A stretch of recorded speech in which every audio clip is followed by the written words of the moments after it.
Olá, queridos, é a Chaia do Azeite Vinho, ou a Cleidiana do Azeite Vinho, e você está comigo no nosso terceiro e último vídeo prévia sobre esse assunto aqui, a família real ou a primeira família de Sião.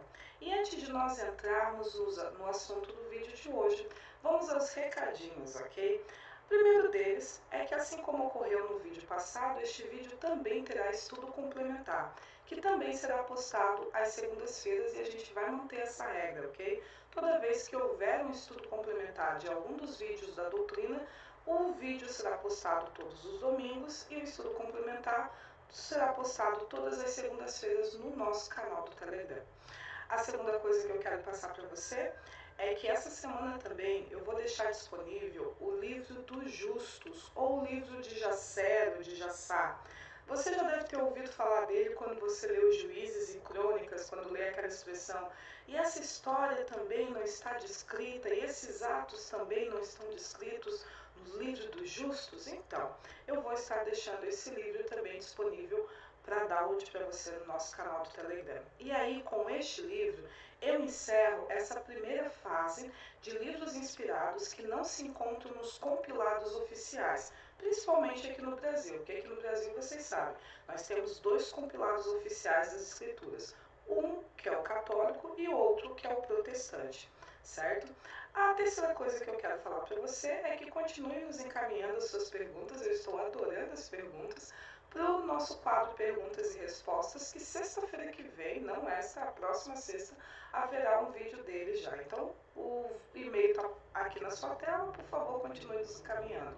A quarta e última coisa que eu quero falar com você é que eu vou deixar disponível também um site francês que eu encontrei tem umas 2 semanas, muito bom, que ele traz o léxico do grego e do hebraico, já apresentando nos textos das escrituras de acordo com os códigos da concordância Strong. Então, se você quiser mais uma ferramenta, além dos dicionários que a gente já deixou disponível para o seu estudo das escrituras, eu vou deixar esse site, o link dele disponível para você também. Outra coisa referente a esse site é o seguinte, queridos, eu só entro nessa parte da concordância Strong. Então, se tiver qualquer outra informação no site que você queira comentar comigo e ter uma resposta a respeito disso, eu não vou conseguir te informar, porque, sinceramente, eu não leio o site, eu só entro diretamente naquela parte ali que eu descobri por acaso mesmo, assim. Então, eu quero deixar isso para mais uma ferramenta. A última coisa que eu quero falar com vocês é o seguinte, eu espero que você tenha podido ler, ou já tenha lido, o último estudo complementar. Por quê? Porque muitas informações do aquilo que está escrito lá vai te ajudar a ter um entendimento do que nós iremos abordar hoje. E o que nós vamos abordar no vídeo de hoje? Querido, eu quero falar com você sobre a descendência de Elohim. Eu quero conversar com você a respeito da prole de Deus, começando pelo primogênito. Então, no vídeo de hoje, eu vou explicar para você, primeira coisa, que Jesus sempre foi o primogênito. Antes de vir para a terra, ele já era o primogênito de Deus. E isso significa que Jesus veio à terra, ele já tinha outros irmãos. Então, nós iremos falar sobre que Jesus já era primogênito, nós iremos falar sobre os irmãos celestiais de Jesus e nós também iremos falar como você identifica um filho terrestre de Deus, um filho terrestre de Elohim. Como você separa o joio do trigo, para você identificar quem faz parte da sua família, quem é o verdadeiro sionita, regenerado ou não. Ok? Regenerado ou não, porque eu digo que o comportamento do sionita, independente se ele é regenerado ou se ele é nativo, é o mesmo. Então, como você consegue identificar o verdadeiro sionita? Então, sem mais demoras, querido, me acompanhe na leitura. Vamos aos textos. Primeiro texto, Hebreus 1, versículo 5, 6 diz assim: Pois a qual dos anjos disse jamais, Tu és meu filho, e eu hoje te gerei. E outra vez, eu lhe serei pai, e ele me será filho. E novamente, ao introduzir o primogênito no mundo, diz, e todos os anjos de Deus o adorem. Perceba bem, e novamente, ao introduzir o primogênito no mundo. Vamos ao outro texto, Mateus 3, 14 e 18 diz assim: E quando Adão, e Adão é a palavra para Senhor em hebraico, e aqui está falando de Jesus, ascendeu da água, os céus se lhe abriram, e ele viu toda a fonte da rua Hakodesh, à semelhança de pomba, que desceu e repousou sobre ele.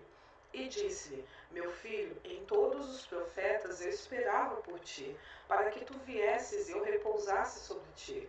Pois tu és o meu repouso, e tu és o meu primogênito que reina para sempre. E novamente hoje te gerei. E imediatamente uma grande luz vinda da água brilhou ao redor do lugar. Quando Yohanan a viu, disse-lhe: Quem és, Adão? Eu fico imaginando a cara de João Batista. Eu estou batizando um monte de pessoas e com ninguém rolou isso. Agora, quem é esse cara que já aconteceu toda essa questão, toda essa situação aqui de água brilhando e coisas assim? E novamente uma voz do céu ressoou: Este é o meu filho amado, em que me agrado. Agora o último texto, João 1,14, diz assim: E o Verbo se fez carne e habitou entre nós, cheio de graça e de verdade, e vimos a sua glória, glória como, preste bem atenção nesse como, porque ele é importante, como do unigênito do Pai. E agora vamos explicar esse como? Explicando o como de João 1,14. A palavra traduzida por como no texto de João é a grega ros. Esse código G5613 é o código da concordância Strong, que eu vou deixar disponível a partir de agora nos nossos estudos, ok? Para ser mais fácil para você localizar. Ela é um advérbio comparativo, de conformidade e também de deslocamento. E significa qual como, de acordo com, semelhante a, o mesmo como, assim que, dessa maneira. Agora leamos outros exemplos de ros nas Escrituras. E eles ficaram maravilhados com a sua doutrina, pois eles os ensinava como alguém que tinha autoridade, ou de acordo a alguém que tinha autoridade, ou mesmo que alguém que tinha autoridade, e não como os escribas. A forma como a frase está organizada aqui é como você vai ver organizada lá no site francês, exatamente assim. Por isso que vai ser fácil para você, para te ajudar nos seus estudos. É só botar traduzir para português que não tem erro não. Então aqui em Marcos 1, 22, nós vemos o exemplo de ros como advérbio comparativo. Agora, Mateus 1, 24, vamos ver ros como advérbio de conformidade. Então José, sendo levantado do sono, fez como, ou de acordo com, o anjo do Senhor o havia ordenado e levou consigo sua esposa. Agora vamos ver um exemplo de ros como deslocamento. Agora quando, ou assim que, ele chegou perto da porta da cidade, eis que havia um homem morto realizado, filho único de sua mãe, e ela era uma viúva, e grande multidão da cidade estava com ela. Lucas 7, 12. Então, antes de a gente entrar um pouquinho aqui, vamos voltar aqui para mim assim. Então, o que você percebe ali em João 1,14? Que quando o Verbo se fez carne e habitou entre nós, vimos a sua glória, não a glória do unigênito de Deus, mas a glória como do unigênito, semelhante ao de um filho único. Por quê? Porque ele era o primogênito, o primeiro filho, o filho mais velho, só que quando ele foi introduzido no mundo, ele se tornou o unigênito. Então, quando o Verbo se fez carne e habitou entre nós, nós vimos a sua glória, nós vimos o seu testemunho, o testemunho de um filho, semelhante a um filho único de Deus. E agora a pergunta que eu quero fazer para você, que é uma pergunta que eu já fiz para muitas pessoas, é: quando o primogênito se torna unigênito? Em que ocasião ocorre de que um irmão mais velho ou um filho de que possui mais irmãos, de repente é tratado e reconhecido como um único filho? Vamos ver isso agora. O primogênito se torna o unigênito. A palavra primogênito significa o primeiro da sua espécie ou tipo. Já o unigênito significa o único de sua espécie e tipo, tanto em latim quanto em grego, ok? Vamos lá. Gênesis 22, 12. Então lhes disse: não estenda a mão sobre o rapaz e nada lhe faças, pois agora sei que temes a Deus, porquanto não me negaste o filho, o teu único filho. Segundo texto, sempre muito conhecido, porque Deus amou o mundo de tal maneira que deu o seu Filho unigênito, para que todo o que nele crê não pereça, mas tenha a vida eterna. Perceba que no capítulo 1 é a glória semelhante do unigênito, e no capítulo 3 já se tornou o unigênito. Quando o primogênito se torna unigênito, quando ele é o único reconhecido como filho legítimo em relação aos outros filhos. Segunda característica, quando ele é o único do seu tipo, espécie ou natureza. Jesus era o primogênito nos céus, todavia, ao chegar na terra, se tornou unigênito, por ser o único filho que Elohim reconhecia como dele, além dele ser o único do seu tipo, o único vivo dentre os mortos. Então, quando estava no céu, Jesus era o primogênito, já havia outros irmãos, mas quando chegou na terra, nesse ambiente terrestre, ele se tornou unigênito, porque ele era o único filho que Deus reconhecia como dele. E ele era o único do seu tipo, ele era o único espiritualmente vivo. Todos os outros estavam mortos em seus pecados e delitos, mas ele não, ele sempre esteve vivo. E a mesma coisa você pode perceber que ocorreu com Isaac na história de Abraão. Isaac também era, e até no caso de Isaac, ele era o irmão caçula. Mas quando Deus chamou Abraão e pediu para sacrificar o seu filho, ele não disse, dai-me um dos teus filhos. Ele falou assim, eu quero que você me dê o teu filho, a quem tu amas, o teu único filho. Mas Ismael já existia. E por que Deus tratou Isaac como o único filho de Abraão, sendo que Ismael já existia? Porque Isaac era o filho da promessa. Isaac era o filho que Deus tinha prometido para Abraão. Ismael não era. Ismael foi uma decisão precipitada que Abraão e Sara tiveram. Agora, o filho prometido por Deus, o filho que Deus disse que ia dar continuidade à linhagem de Abraão, foi Isaac. Então, aos olhos de Deus, e também a gente percebe pela forma como Deus falou no coração de Abraão, o filho que tu amas, Isaac era o único filho reconhecido por seus pais e também por Elohim. Então, nessa situação, apenas nessas situações, que um primogênito ou uma pessoa que possui mais irmãos se torna o filho único, porque ele é o único do seu tipo ou ele é o único reconhecido. E você percebe também na história de Jesus que chegou um momento quando Jesus se declara que ele é o filho de Elohim, os religiosos da época, que não foram só os fariseus, a gente tem o costume de dizer que foi só os fariseus, mas não, foi todo, né, viviam se quebrando no pau por causa das doutrinas dele. Mas para atacar Jesus, todos eles se uniram, vamos botar assim. Então, o que você percebe? Que chega um momento, né, lá em João a gente vê isso muito claramente, que Jesus, quando se declara como filho de Elohim, quando se declara como filho de Deus, os fariseus falam, mas nós também somos filhos de Deus. Nós também somos filhos de Deus. Aí Jesus disse, se vocês fossem filhos de Deus, vocês teriam me reconhecido. Tipo assim, porque a gente é família, como é que não reconhece o próprio irmão? Mas não, Jesus era o único na terra, o Filho de Deus, que Deus reconhecia como deles. Todos os outros, Deus não reconhecia como filho dele.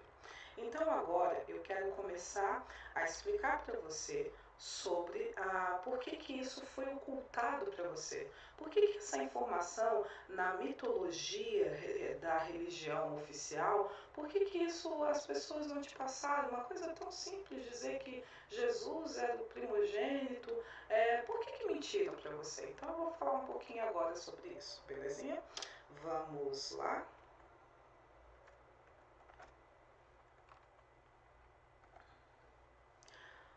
Para manter vivo o culto a Semíramis e Tamuz. Semíramis, também conhecida na história por Astarte, Astarote, Ista, Inanna, Ísis, Afrodite, Vênus, era a esposa de Nimrod, o fundador de Babel e Babilônia. Sobre Nimrod você consegue um pouco em Gênesis 10, 8 e 10, mas no livro de Jassar, no livro dos Justos, você tem informação um pouco mais detalhada sobre a história desses dois, ok? Ela foi a primeira sumo sacerdotisa da religião babilônica. E naquela época, a religião babilônica foi a religião... A Babilônia foi o primeiro império humano a ser constituído e, automaticamente, a religião babilônica foi a primeira religião forte a ser constituída, ou seja, que tinha uma abrangência... Eu vou botar mundial porque era dentro de todos os povos que existiam na época, vamos botar assim, ok? De acordo com a mitologia babilônica, apesar que eu botei isso, mas essa primeira parte que eu vou ler foi verdade que aconteceu, na mitologia não, a mitologia veio depois. Semiramis estava grávida quando Nimrod morreu. Quando seu filho nasceu, ela deu a ele o nome de Tamuz e disse aos seus súditos que Tamuz era a reencarnação de Nimrod. Por que ela fez isso? Primeiro porque assim que Nimrod morreu, começou a haver uma disputa interna por poder. E ela não queria perder o governo sobre a nação, sobre o império que eles estavam construindo. Então ficou mais fácil ela mentir dizendo que o filho dela era a reencarnação do marido para manter o poder para ela mesma. E assim começou a história da reencarnação, que é milenar, porque essa história que eu estou falando para você aqui foi na primeira fundação da Babilônia. Então, e a Babilônia é bem antiga mesmo, milenar também. Agora começa a nossa mitologia. Passado algum tempo, enquanto saía pela floresta, o menino Tamuz foi morto por um javali. Isso ainda foi verdade. Desconsolada, sua mãe, junto com seus servos, jejuam por 40 dias pelo filho e, ao final deste período, Tamuz ressuscita. Tamuz, assim como sua mãe, passou a ser adorado por diversos povos e religiões ao longo da história, e assim como ela, também foi conhecido por outros nomes, tais como Horus, Cupido, Eros e etc. Para manter o culto de Tamuz, era necessário que Jesus ficasse preso à figura do menino. Lembra do Deus menino lá do Natal? Pois é. Fosse um filho único, e Maria, para honrar Semíramis, deveria permanecer sem marido. Assim surgiu a lenda da eterna virgindade de Maria e outras cositas más. Então, querido, eu não botei muitas informações sobre esse assunto aqui, porque eu entendo que é algo que você consegue pesquisar no Google. Só você dar um Google assim, Jesus mais Tamuz, ou Jesus é plágio de Tamuz, e aí você vai ter todas as informações. Que antigamente, né, quando eu era mais nova, assim, eu geralmente, para poder pesquisar as coisas, eu tinha que ir na biblioteca da escola, da universidade, ou a biblioteca central da cidade, pegar todos aquele material e ficar compilando item a item. A parte da compilação ainda é verdade, mesmo que você faça isso pela internet. Mas pelo menos você vai estar fazendo no conforto da sua casa. Então só você dar um Google, digitar ali Jesus mais Tamuz, e o que você vai perceber quando você fizer essa digitação? Que existe toda uma teoria de que as pessoas, muitas pessoas acreditam que Jesus não existiu de fato, por entender que ele é um plágio da história de Tamuz.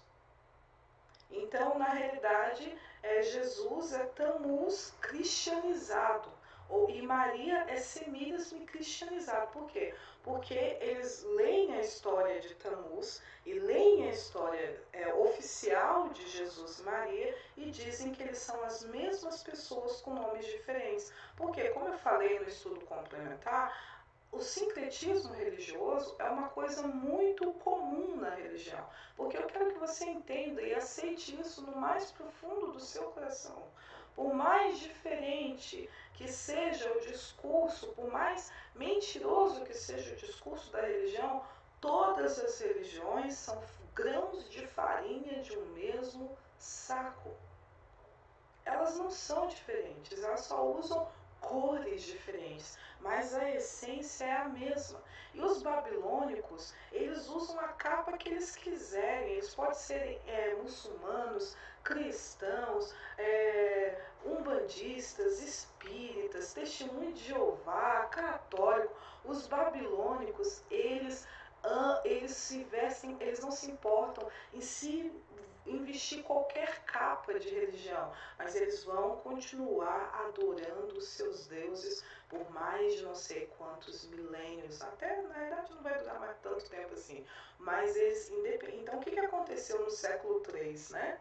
No século III, os babilônicos, né, disfarçados de cristãos. Não, na verdade o cristianismo surgiu no século III também.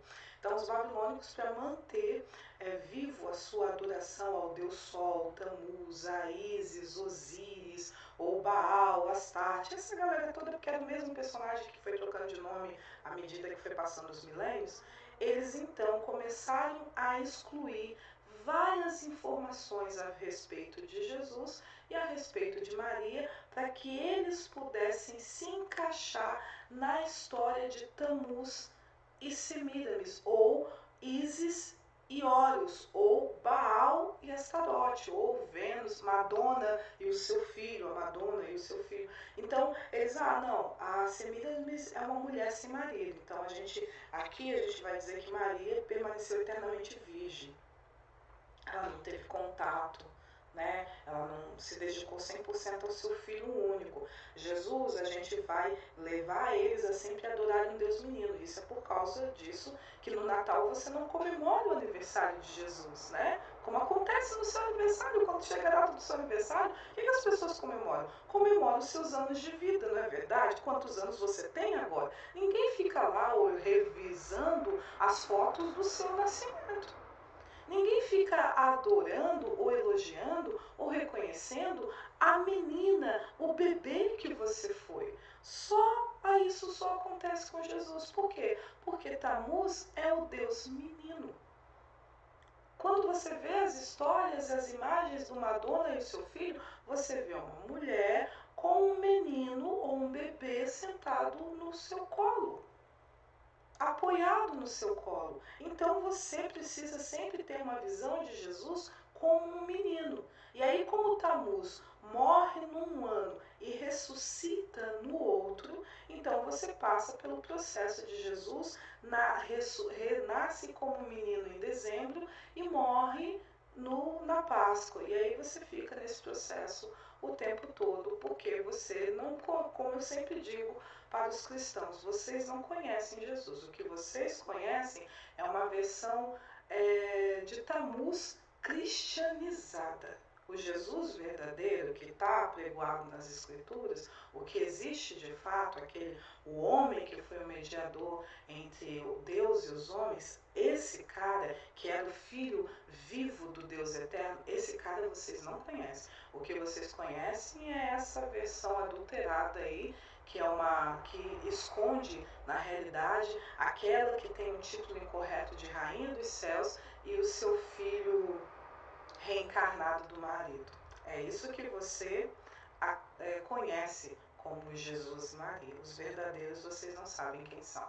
Então agora eu vou começar a falar com você a respeito das duas testemunhas e mostrar para você que as duas testemunhas são os irmãos celestiais de Jesus. Mas como a gente costuma fazer, primeiro vamos também às opiniões oficiais de quem poderia ser as duas testemunhas. Me acompanhe. Aos textos. Zacarias 4, 12 e 14 diz assim: E falando-lhe outra vez, disse: Que são aqueles dois raminhos de oliveira que estão junto aos dois tubos de ouro e que vertem de si ouro? E ele me respondeu, dizendo: Não sabeis o que é isto? E eu disse: Não, Senhor meu.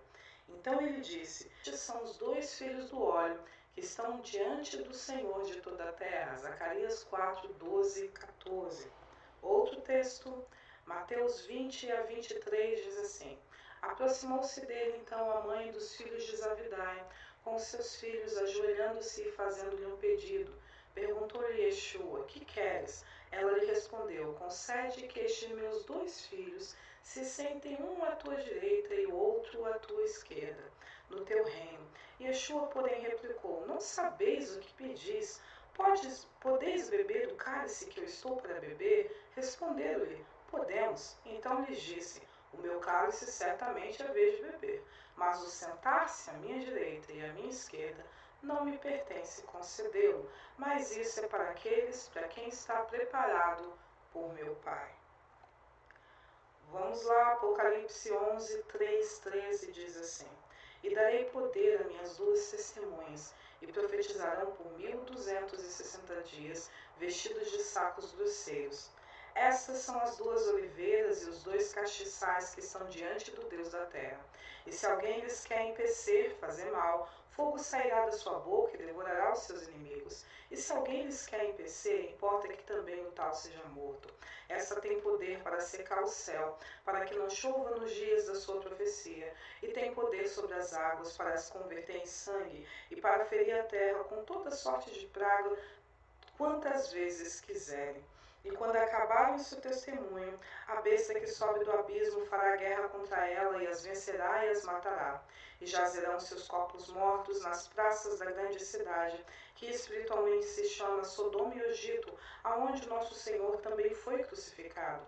E os homens das tribos e dos povos, das línguas e das nações, verão seus corpos mortos por 3 dias e meio, e não permitirão que os seus corpos mortos sejam sepultados. E os moradores da terra se alegrarão e regozijarão, e mandarão presentes uns aos outros, porquanto estes 2 profetas atormentaram os que habitam sobre a terra. Mas depois daqueles 3 dias e meio, o Espírito de vida de Deus entrou nele, e tiveram-se sobre seus pés, e caiu grande temor sobre os que o viram, e ouviram uma grande voz do céu que lhes dizia: sobe para cá. E subiram ao céu em uma nuvem, e os seus inimigos os viram, e naquela mesma hora se fez um grande tremor de terra, e caiu a 10ª parte da cidade, e no terremoto foram mortos 7.000 pessoas, e outros ficaram espantados e deram glória ao Deus do céu. Apocalipse 11, 13 e 3. Explicando o seu de Apocalipse 11, 8. Vamos lá. E o cadáver ficará estirado na praça da grande cidade, que espiritualmente se chama Sodoma e Egito, onde também o seu Senhor foi crucificado. Essa é a maioria das versões bíblicas possui o seu. Somente em português, né? Somente a revista corrigida e anotada é que traduz corretamente para nosso. A palavra traduzida erroneamente por seu em Apocalipse 11:8 é a grega G2257, emo ou remon, e significa nós, o nosso, de nós ou de nosso. Leamos alguns textos para confirmar isso. Portanto, orai dessa maneira: Pai nosso, emon, que estás no céu, santificado seja o teu nome. Mateus 6:9. Bendito o reino de nosso emon, pai Davi, que vem em nome do Senhor. Hosana nas alturas. Marcos 11:10. O juramento que ele jurou ao nosso emon, pai Abrão. Lucas 1:73. Apocalipse 11:8 foi o único lugar em que emon foi traduzido por seu, e isto é um claro exemplo de adulteração intencional. E aí você pode me dizer: Chaya, por que é importante para mim saber que no lugar de aonde o seu Senhor foi crucificado, o correto seria aonde o nosso Senhor foi crucificado? Por quê, querido? Da mesma maneira que Satanás tentou ocultar de você, né, e das pessoas da época, quem era Jesus, para que quando ele chegasse as pessoas não pudessem reconhecê-lo. E como é que ele fez isso? Ele começou a criar diferentes tipos de teorias e opiniões de quem o Messias para os judeus deveria ser. E a maioria dos judeus acredita nessas opiniões até hoje, tanto que Jesus veio e a maioria deles não reconheceu Jesus. Então foi falado cada um do ciclo das linhas do judaísmo, né? Porque a corrupção da aliança gerou a religião do judaísmo, e aí cada um deles tinha uma opinião: o Messias é assim, o Messias é assado, o Messias é aquilo outro, o Messias vai fazer isso, o Messias vai fazer aquilo. E quando o Messias veio, eles tinham tantas expectativas errôneas a respeito do Messias que eles não conseguiram reconhecer o cara. E a mesma coisa, o mesmo método, Satanás está aplicando para que vocês não reconheçam as duas testemunhas. Então ele criou várias opiniões, a gente vai falar só sobre 3, mas existem muitas outras. Tem até um cara na internet que diz que já teve visão das duas testemunhas, né? Um neguinho, babuchinho. E para quê? Para que quando eles chegarem, vocês tenham tanta fantasia na cabeça que vocês não conseguem reconhecer. E esse seu é para isso. Por quê? Porque as duas testemunhas, como irmãos celestiais de Jesus, Jesus não é o Senhor dela. Por quê? Porque elas possuem a mesma autoridade de Jesus sobre a terra. A mesma. Jesus é o Senhor de João e para o público para quem João escreveu o Apocalipse. Mas Jesus não é o Senhor das duas testemunhas. Mas se você entender como o Senhor delas, o que você vai achar? Que as duas testemunhas são dois filhos da terra, dois sionitas regenerados. E não são. São os irmãos celestiais de Jesus. Mas vamos agora começar a falar sobre as fantasias, ou digo, as teorias de quem os religiosos da nossa época acreditam que as duas testemunhas são. Vamos lá.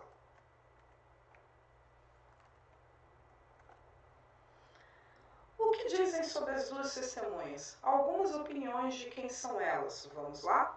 Primeiro, Enoque e Elias. O argumento deles se apoia em Hebreus 9, 27, onde está escrito: e aos homens é ordenado morrerem uma única vez e depois disso vinha o juízo. E Êxodo 33, 20, onde segundo eles diz que todos devem morrer para ter direito ao céu.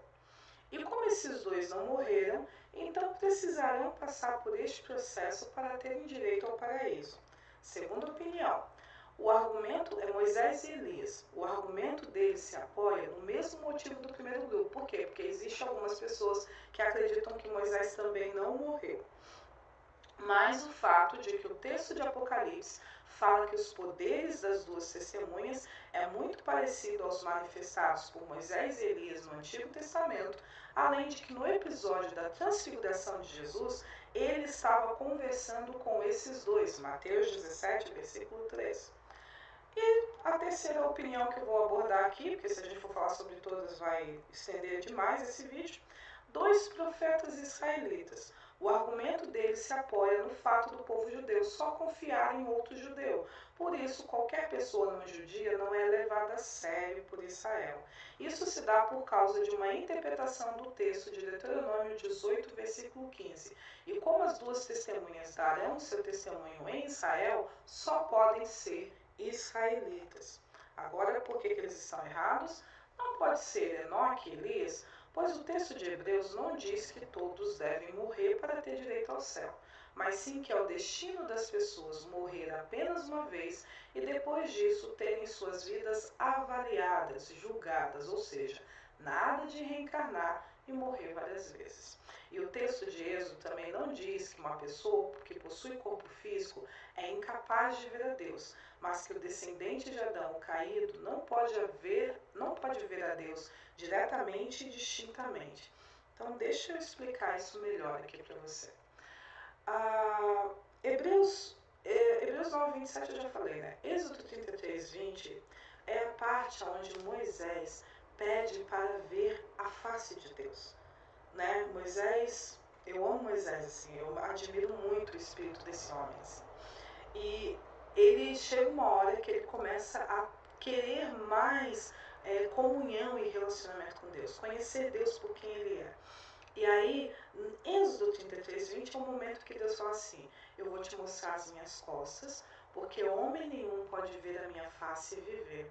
E aí criou-se uma teoria em cima de Hebreus 9, 27, de que Deus estava falando para Moisés que por ele ser carne nenhuma, né, na presença do Senhor, carne não pode habitar com o Senhor.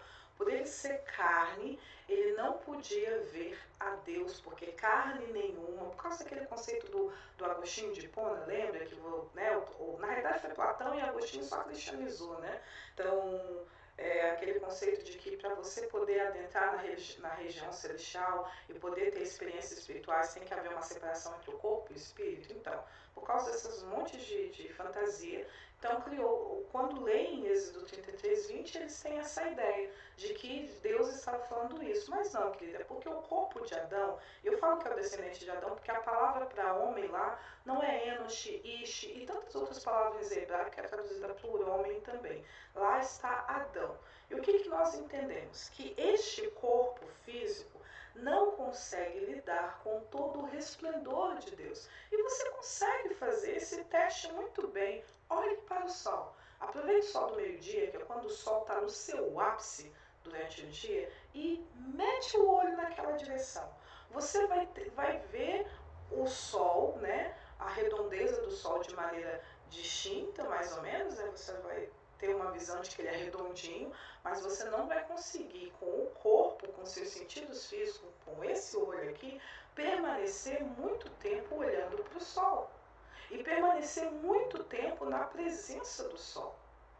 E a face do Pai é irradiante, vamos botar assim, entendeu? Irradiante mesmo. Então, esse corpo hoje, né, o corpo de Adão, ele não consegue lidar com toda a manifestação de luz e glória que o Pai é. Foi isso que o Pai estava falando com Moisés. Eu vou te mostrar as minhas costas e a gente vai criar uma forma onde você consiga estar na minha presença sem sucumbir, porque o seu corpo, esse corpo agora, é frágil demais para lidar comigo.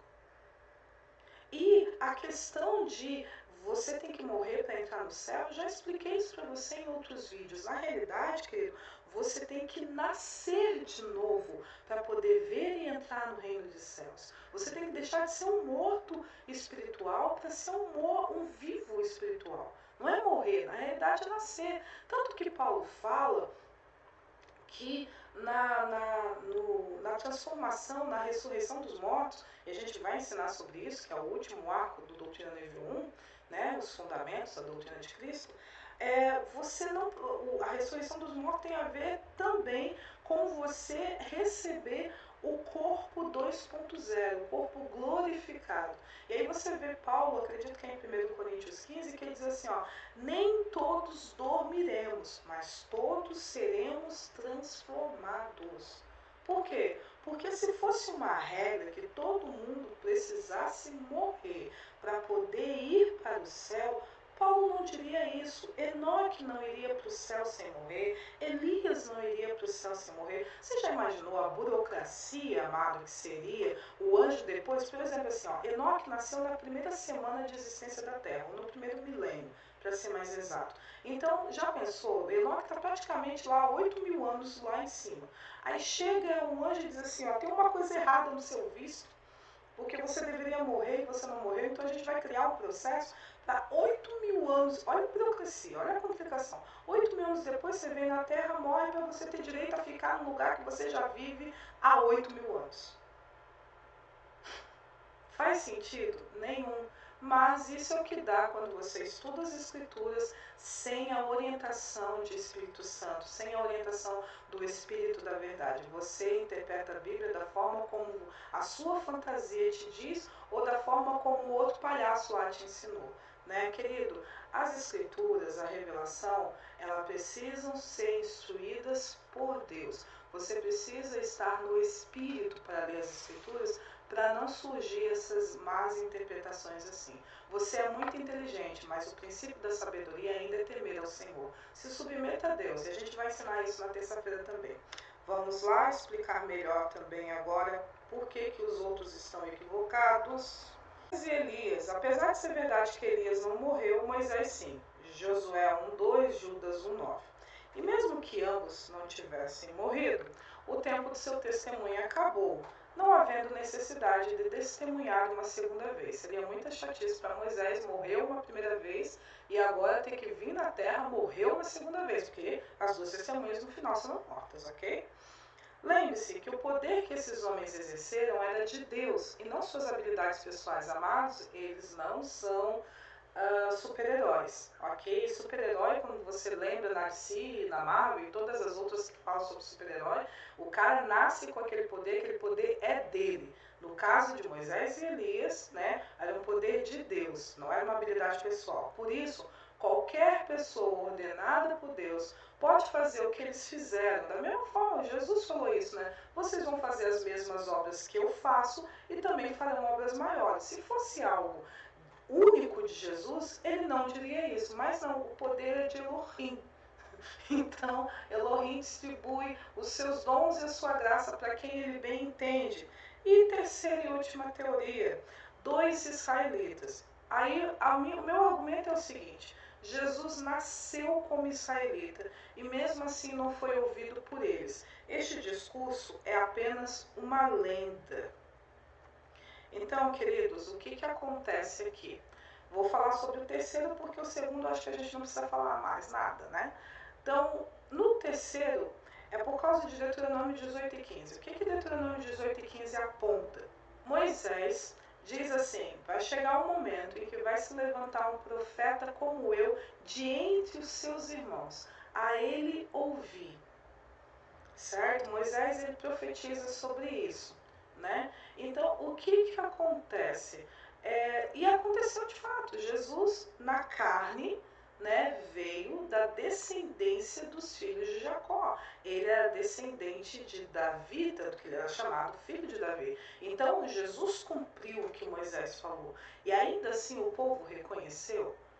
Amado, o povo não reconheceu, porque é aquilo que eu falo, quando você tem sede e fome da justiça, quando você tem sede e fome da verdade, pode ser um mexicano que fale isso para você, um brasileiro, um canadense, e você vai ouvir aquelas palavras. Mas quando você ama as trevas, quando você ainda quer permanecer na iniquidade, pode ser o seu pai, a sua mãe, o seu filho, o seu irmão, que convive com você dentro de casa, e ainda assim você não vai escutar, porque não tem a ver com nacionalidade, tem a ver com querer viver de acordo com a verdade.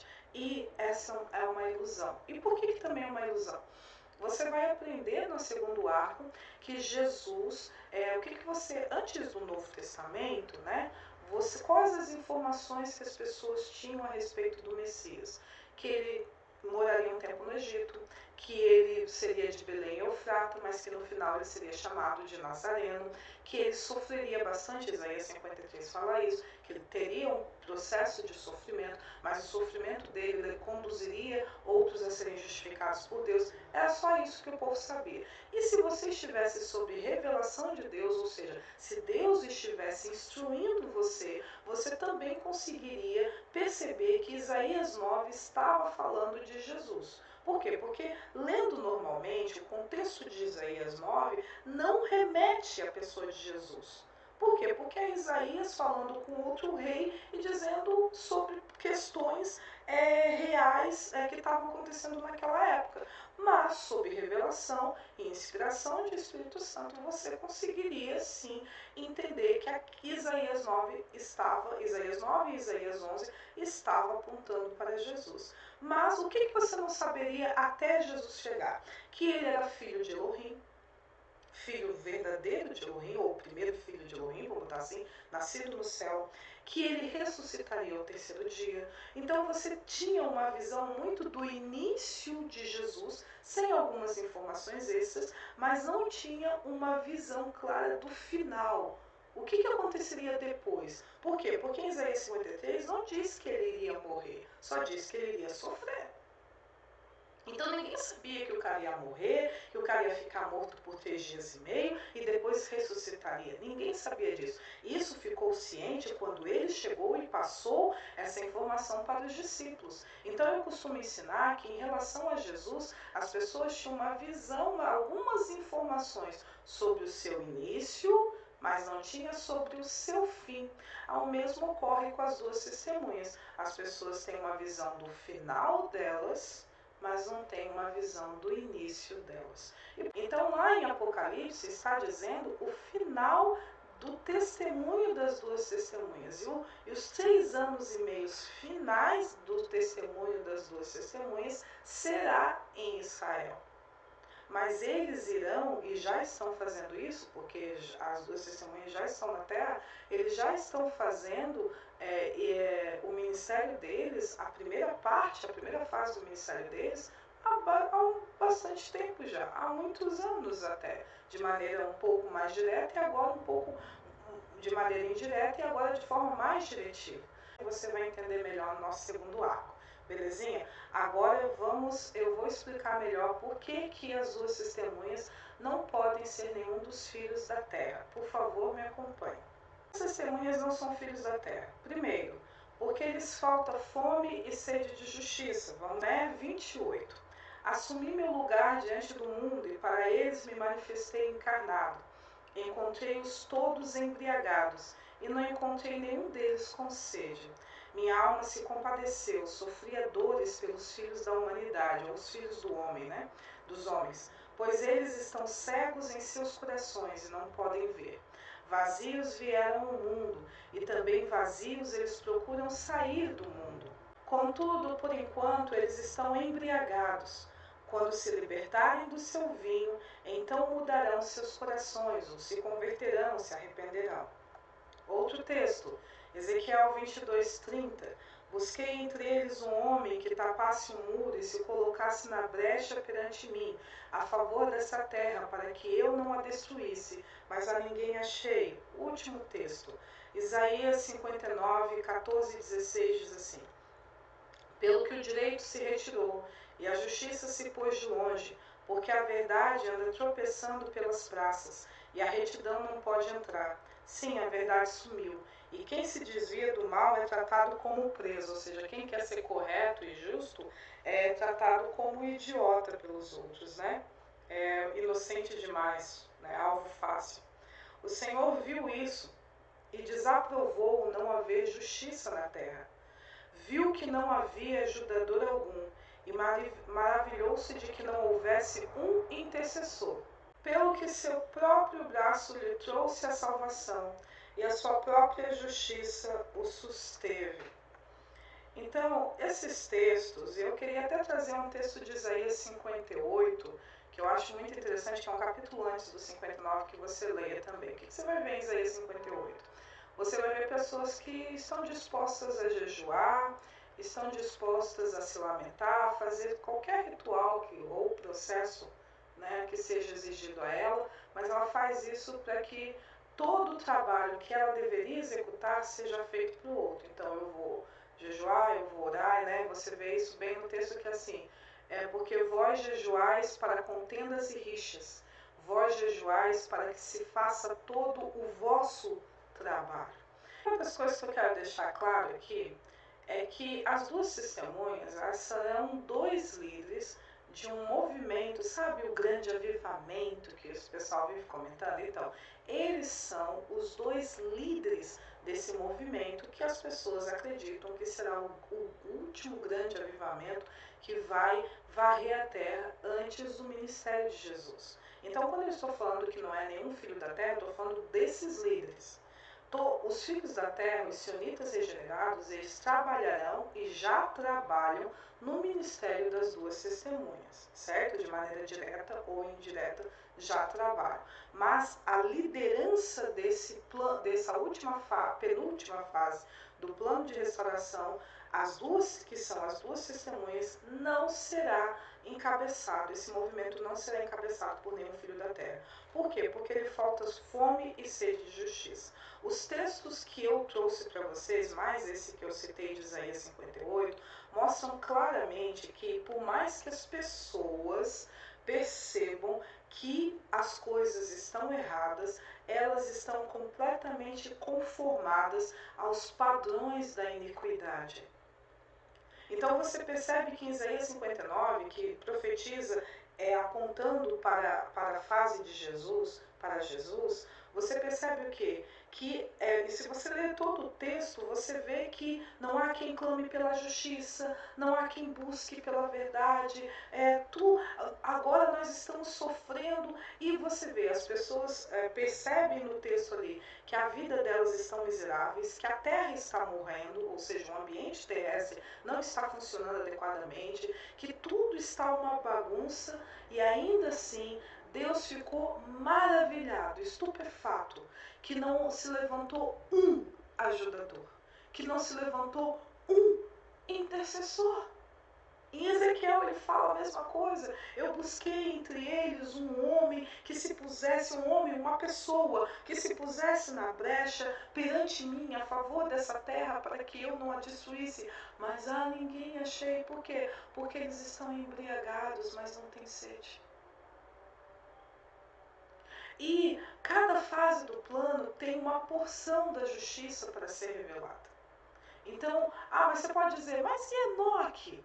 Né? E Moisés e Abraão, eles eram homens que o mundo não era digno deles. Eles eram os raros, queridos. Eu discipulo pessoas faz 20 anos, literalmente. Completou 20 anos em outubro, né, esse mês. E em 20 anos eu conheci poucos sedentos. A maioria das pessoas que eu conheci, elas têm uma visão muito religiosa da justiça, elas querem ouvir falar de Deus, elas querem que você ensine a verdade para elas, elas estão dispostas a cumprir os princípios que beneficiam a elas mesmas, mas só isso. Raramente tu encontra um sedento. Eu acho que em 20 anos eu conheci 3 pessoas que já chegou com você com o coração de um Enoque, com o coração de um Moisés, com o coração de um Abraão. A maioria, os sedentos são raros. E são pérolas, sabe? Raros demais. A maioria das pessoas, você precisa estimular a sede delas, sabe? Depois de muito penar, você precisa estimular a sede delas. Porque elas estão pensando tanto nelas mesmas, elas são tão egocêntricas, tão egoístas, que elas estão dispostas a fazer o que quiser, desde que você dê para elas uma vida confortável, e só isso. Elas não querem restaurar a terra, elas não querem serem corretos, viverem uma vida correta e levar outros a terem uma vida correta, a não ser que isso tenha algum tipo de estrelato, de ganho de fama pessoal, sabe? Tu vê, às vezes tu percebe assim, a dificuldade para a pessoa para fazer um período de intercessão de sei lá quantos meses pro filho, de corrigir alguma forma que está educando errado o filho, a filha, o marido, a esposa, o noivo, a noiva. Você não vê as pessoas dispostas muitas vezes a pagar um preço, fazer uns atos de renúncia, de entrar no processo de disciplina espiritual para abençoar a sua própria vida. O que dirá restaurar todas as coisas? O que dirá, tipo assim, não, se isso me gerar estrelato e as pessoas olharem para mim como um super-herói, como um grandão, um maior, quem sabe eu até posso me mover para fazer esse sacrifício. Mas simplesmente por amor à justiça, por amor, o desejo de ver todas as coisas da forma como sempre deveria ter sido, você não vê. Isso é raro. Os sedentos, os famintos, eles são raros. A maioria, o que ocorre? Precisa que um sionita venha e desperte fome e sede nos outros, assim como ocorreu com Jesus. Ele encontrou todo mundo embriagado e ele teve, no processo de 3 anos e meio, ministrar no coração de algumas pessoas para ver se a fome e a sede pela justiça fosse despertada nelas. E ele não teve sucesso também com muitos ali. Porque você vê que Jesus teve 12, depois foi para 20, depois teve 70, depois terminou em 11. Né? 11 os oficiais, fora as mulheres que também eram discípulos de Jesus, que também acompanhavam Jesus. Né? Que a gente sabe de 3, as outras 3 a gente não sabe. Então, tipo assim, você vê que não houve resultado 100%. Por quê? Porque as pessoas, elas têm... A maioria das pessoas, infelizmente, né, eu falo isso para muitas pessoas, elas querem unir o melhor do mundo e o melhor do reino. Então elas querem que você mostre para elas um terceiro caminho, aonde elas podem manter tudo aquilo que elas acham que é uma vida boa na Terra, sem abrir mão da iniquidade. Não, eu não quero sofrer as consequências da iniquidade, mas eu ainda não quero me dispor para o reino. Então eles querem um terceiro caminho, que você mostre para elas uma forma de viver uma vida confortável, mesmo num ambiente onde nada é confortável. Então, tudo pode estar explodindo como está, e está ficando cada vez pior. Mas ainda assim, não há fome e sede de justiça, porque não há.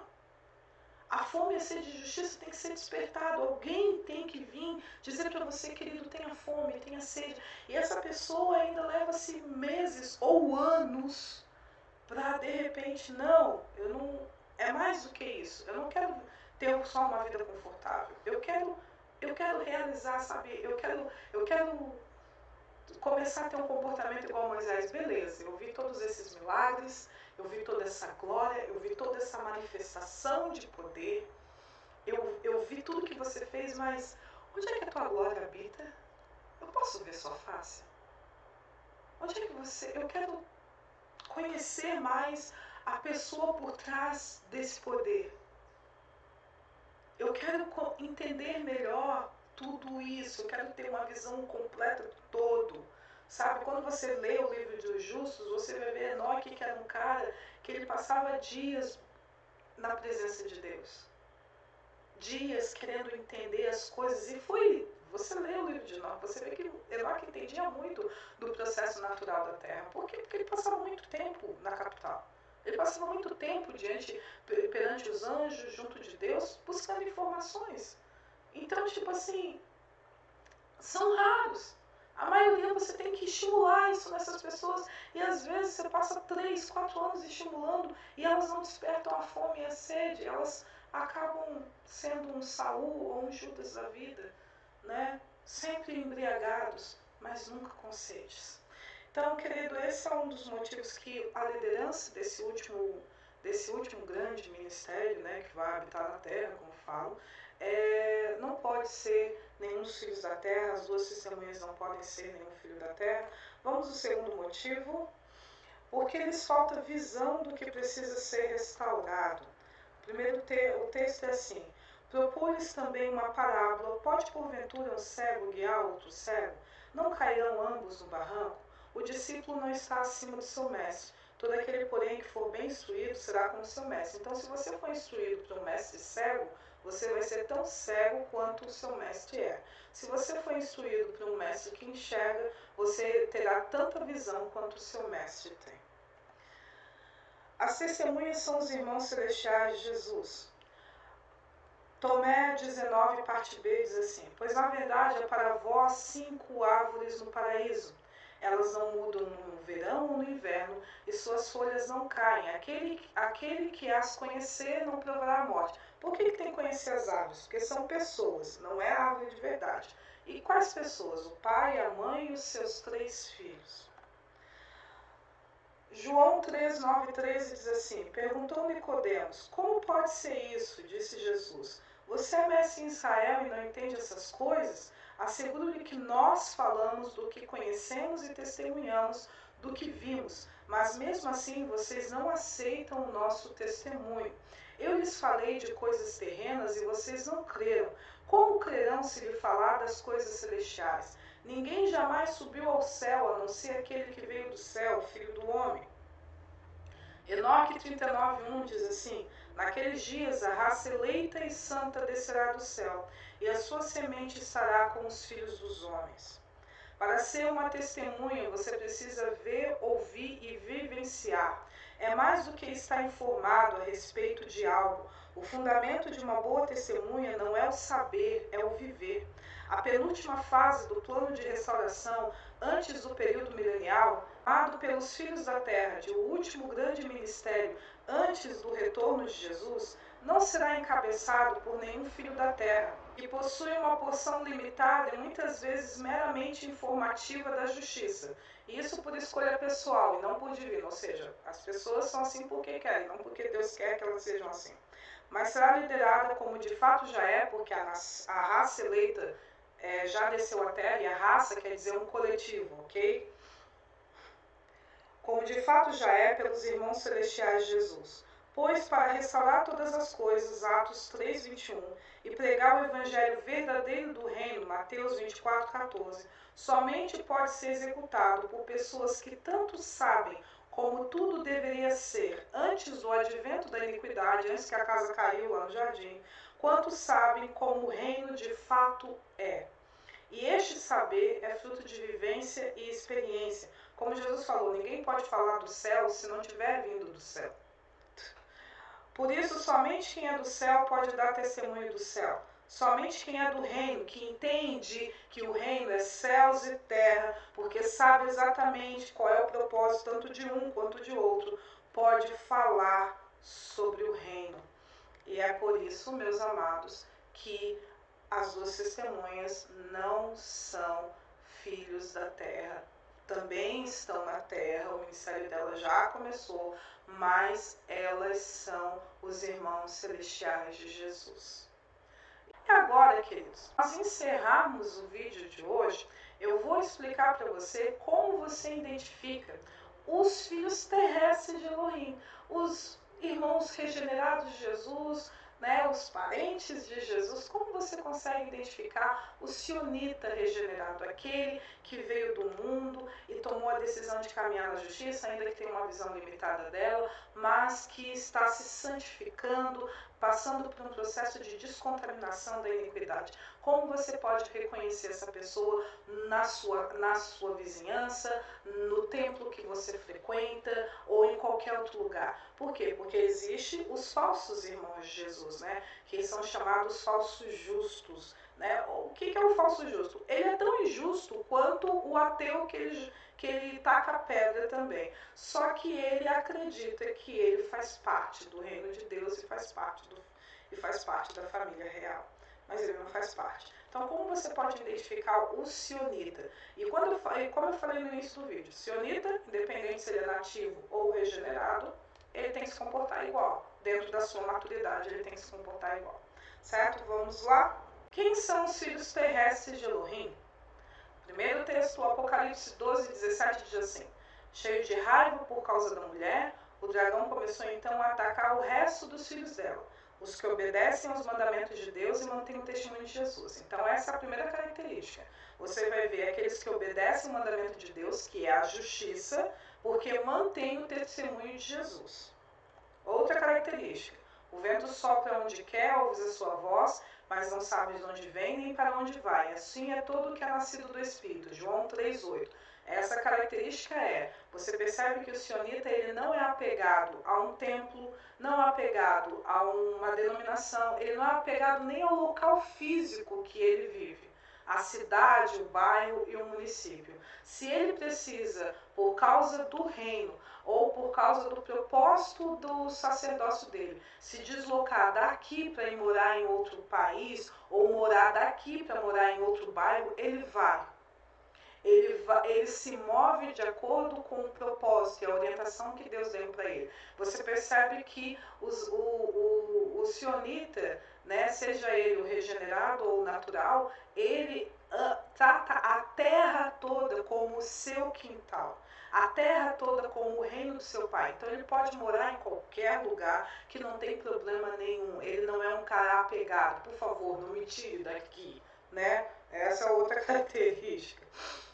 Romanos 8,14, que eu acho que associa muito bem com Apocalipse 12,17, pois todos os que são guiados pelo Espírito de Deus são filhos de Deus. Então, se você não vê o fruto do Espírito nessa pessoa, que é tanto no caráter quanto nas ações, se você não vê o governo de Espírito Santo, o governo de Deus ao todo na vida dessa pessoa, de uma maneira real e concreta, como foi na vida de Jesus, então, querido, ela pode ter um discurso muito bonito, mas ela não tem o fruto, e você não conhece árvores por discursos, você conhece árvores pelos seus frutos.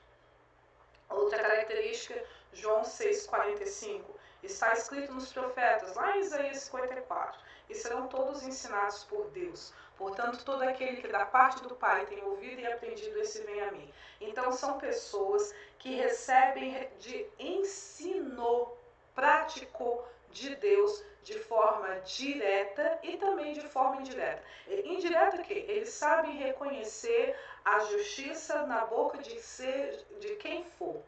Eles reconhecem a voz de Deus, seja por intermédio de qualquer pessoa. Então, eles tanto recebem, são ensinados por Deus de maneira indireta, quanto eles também recebem informações de forma direta, que cai diretamente no seu espírito, porque essa é a regra, eles serão todos ensinados por Deus. E se alguém está em Cristo, Cristo é a porta, então essa é a base para todas as outras, né? Não sei nem porque que eu botei o quarto aqui. É nova criatura, as coisas antigas já passaram, eis que se fizeram novas. Mas eu quero mostrar para você, nos textos, o que de fato significa estar em Cristo. Vamos lá. 1 João 2,5,6 diz assim: aquele, entretanto, que guarda a sua palavra, nele verdadeiramente tem sido aperfeiçoado o amor de Deus. Nisto sabemos que estamos nele, em Cristo. Aquele que diz que permanece nele, esse também deve andar assim como ele andou. Então você vai identificar um sionita regenerado porque ele se parece com Jesus.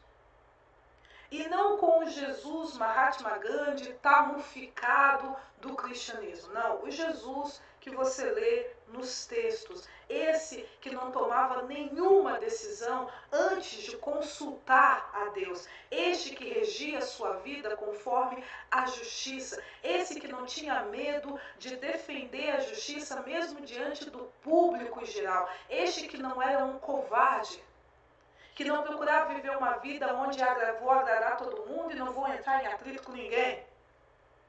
Esse que não tinha vergonha de assumir a quem ele era filho, que não tinha vergonha de assumir o reino que ele pertencia, que não tinha vergonha de assumir os valores da sua família diante de uma sociedade iníqua.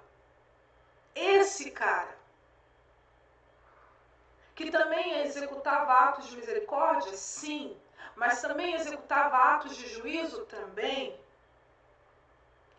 que com a mesma boca levantava e ressuscitava mortos e curava enfermos também, mas com a mesma boca amaldiçoava uma árvore por não ter produzido o fruto certo, com a mesma boca dizia para um discípulo: você está ouvindo a Satanás, se afaste de mim, que com a mesma boca chamava os outros de raça de víbora, que com a mesma mão ungiu e curou pessoas, mas com a mesma mão destruiu todo um templo, por causa da iniquidade que as pessoas estavam praticando naquele templo. Esse cara,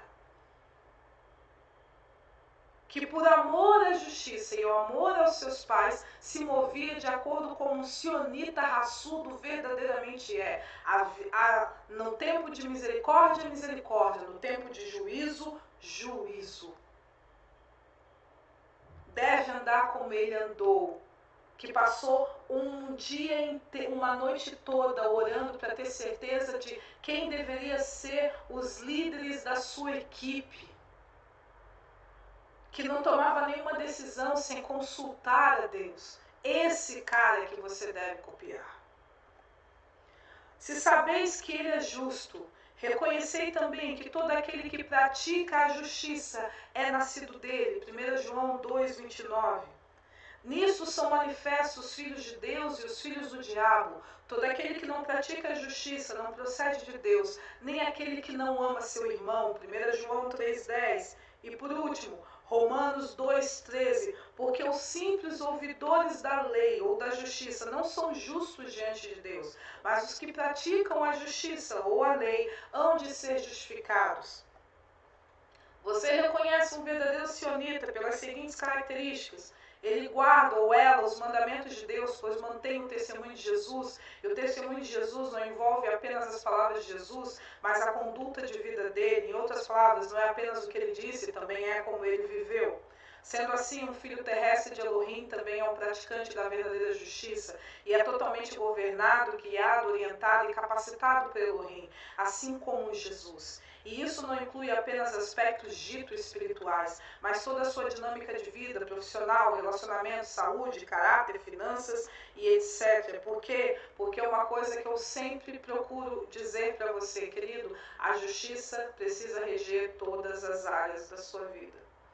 Então, para aumentar os seus sentidos espirituais, aplique a justiça. Para saber como corrigir algum comportamento no seu filho, aplique a justiça. Para saber como organizar suas finanças, aplique a justiça. Para saber como corrigir problemas no seu casamento, aplique a justiça. Para saber como você vai agir no seu ambiente de trabalho, independente se você é patrão ou empregado, aplique a justiça. Para você saber como você vai tratar áreas do seu caráter, aplique a justiça. Por quê? Porque a justiça, querido, ela consegue ter êxito em todas as áreas da sua vida. E um verdadeiro sionita, você vai vendo que ele pratica a justiça. Ele consegue muito bem unir a vida espiritual com vida física. Por quê? Porque nós sabemos que não há distinção e separação entre elas. Quem trata de forma distinta a realidade, não. Coisas espirituais é uma coisa, coisa secular é outra. São